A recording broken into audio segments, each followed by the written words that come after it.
Welcome back to Comical Opinions, where we dig into the comics so you don't have to. Today we're diving into Ultimate Spider-Man number 14, dropping on the comic book shelves on February 26, 2025 from Marvel Comics. $5 gets you Peter Parker and Harry Osborn trapped in the Savage Land, which actually happens to be below New York City, hunted by Kraven, Mole Man, and Mysterio. You get dinosaurs, explosions, a spider-sense surprise, and yeah, it gets a little crazy. But here's the kicker, not everyone makes it out alive. Stick around to find out if this issue really delivers the Spider-Man we've been begging for, or if it's another swing and a miss.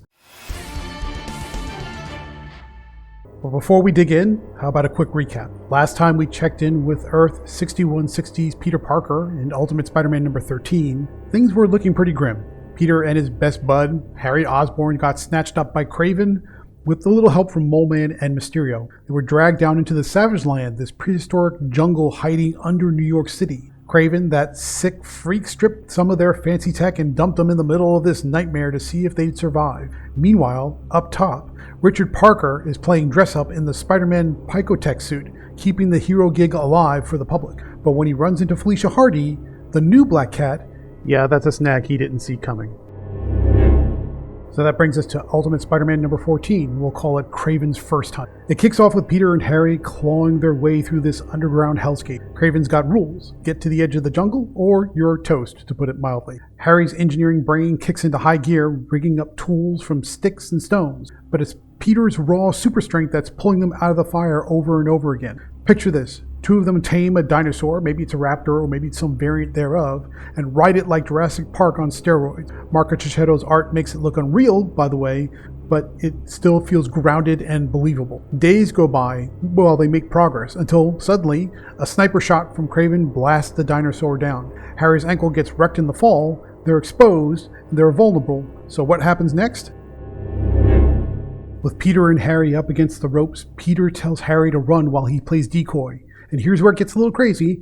Peter's noticing something new. He's feeling Kraven's shots before they even happen. That's right, he's now finally found his spider sense. He's dodging bullets, drawing fire, and giving Harry a shot to limp away, but Kraven's relentless and therefore not safe. Out of nowhere, Mole Man rolls up with his moloids, offering secret tunnels to escape. It sounds like a lifeline, except maybe not. Mysterio's lurking nearby, simply watching what the Mole Man is doing, double-crossing Kraven. You can feel that there's some betrayal and a backroom deal happening that even Kraven isn't aware of. Hickman's planting seeds, and it gets pretty intense.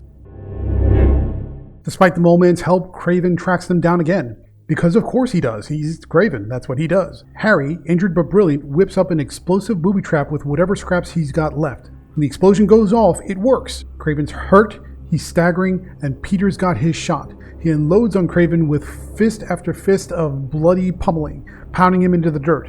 Harry screaming, "Finish him!" But Peter, no, he can't do it. He won't cross that line. And that hesitation, it costs him. Kraven gets the last laugh, slipping away with a smirk. Cut to Richard Parker as the last bit of information for the issue, and we find out he's buddying up to Felicia Hardy. They're not quite smooching, but it looks like it might be moving in that direction. And Peter's left staring at the brutal truth. Being a hero comes with a price. Well, can we just take a second and pause and talk about the art? Marco Cicchetto and Matthew Wilson are wizards in this. Peter and Harry riding a dinosaur through the Savage Land, I mean, that's pretty much the quintessential stuff that you're looking for in a comic. Kraven's sniper shots look beautiful. It's all gorgeous. Some of the best visuals Marvel's pumping out right now, and they're pumping out a lot. So to say that Marco Cicchetto is one of the best is a worthy and rightful comment. You're going to want this issue framed on your wall. It looks that good.